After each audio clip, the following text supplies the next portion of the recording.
Honorable Home Minister, distinguished guests, ladies and gentlemen. I would like to make a few points. It's coming close to lunch, so there are plenty of other people who talk. What I want to talk about is about governance. As the Home Minister has said, there are two elements of governance, especially if it comes to the police and law and order. One is protection and the other is control. And you cannot have one without the other because it becomes unacceptable. The purpose of protection and control is to provide peace and development. Without this protection, without the control, there is no peace, there is no development, you do not have a society. Moreover, we all know that governance means that there are a small minority of rulers and a large majority of ruled. And this is something that happens across time, across different countries, different continents. This is a historical truth. You cannot get away from it. In a family, the control is the father, the wife, the children are the people who are ruled. In a caste, there is a caste elder, Kula Peddal antaru. In a village, there is a dominant officer or a landlord. And this is how the system worked in India, continues to work till such time as a new system of governance comes, which is basically democracy. Even in democracy, when you elect your leaders, you are confronted with a choice of one or two or three, and you elect your MLA or your MP and he becomes a minister. So that is also a form of elected rulership. But nonetheless, they rule and we are ruled. And the relationship between the people who rule and the people who are ruled is the critical relationship in any society. In the context of Raja Bahadur Venkatramreddy, you have heard and we know how much he did. But the point also is that he was allowed to do it by his ruler, the Nizam. So you have both equations. People who will do some work and people who will be allowed to do some work. Good work always needs protection from the rulers. And the type of ruler is very important. He has to be identified with the people. And it helps if he comes from the same race, the same religion, the same language, and has the same interests as the people. It is not as if foreigners cannot be good rulers, but generally speaking, they don't understand the people. And for nearly 700 years, since the collapse of the Kakatiya Empire, we have been ruled by people who have not come from the same race, the same religion, and the same language as the majority of the population of Telangana.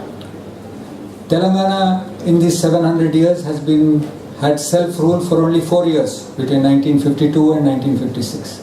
And now from 2014, we finally have a group of ruling party which comes from the people, which has participated in the agitation for a separate state, and which is looking forward to taking Telangana forward with peace, progress and prosperity, but at the same time with protection and control.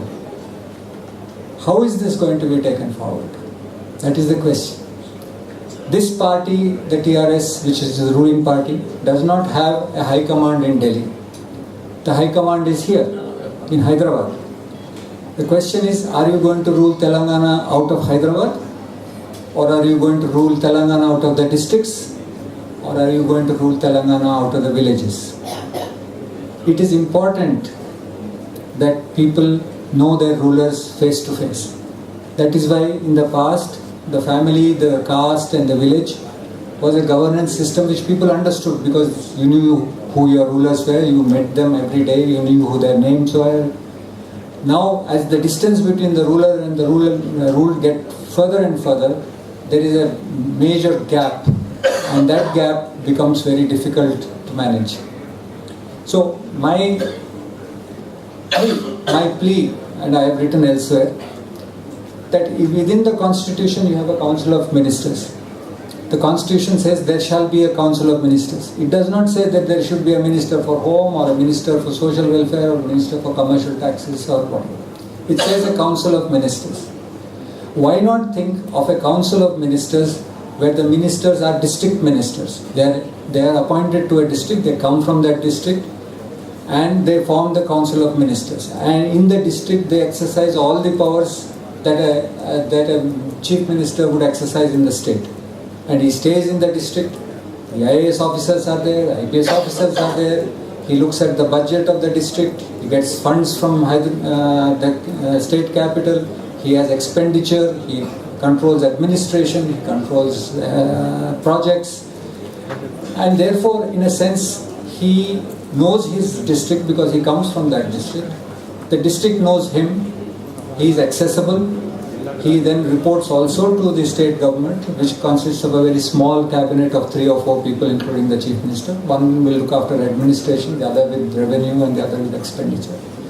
This way, we may want to think about changing the structure of the council of ministers without, in fact, disturbing the overall framework of government.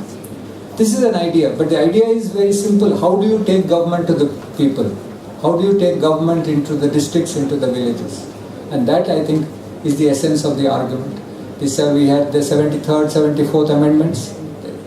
The constitution permits devolution of powers to the panchayats, to the urban bodies. But nothing really happens because the political power still rests with the assembly, with the council of ministers. And no conceivable, unimaginable that they will concede political power to the villages through a panchayat or an urban body. The only way they will concede power is they go towards the districts or are asked to go towards the district or made to go towards the district. Then they become truly responsible to the district, to the people of that district. They look at what is happening in each village, in each taluk, in each mandal, and in a sense what we have done, what we all have done, and mostly the sacrifices of 631 young men, we have created a state of Telangana. Now what to make of that state, how to govern it is the question before the new government. I wish it well. We all wish it well for our own sakes, for their sake, and look forward to the next 5 years. Thank you.